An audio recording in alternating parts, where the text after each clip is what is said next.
Sul tema scuola, uso delle mascherine dentro e fuori dall'aula, trasporti e distanziamento, l'odierno incontro Stato-Regioni non è andato a buon fine.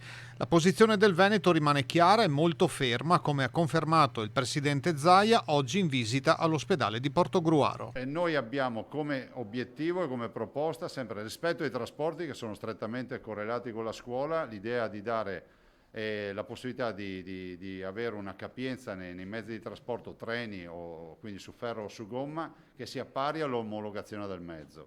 Ovviamente stare nel mezzo con la mascherina obbligatoria.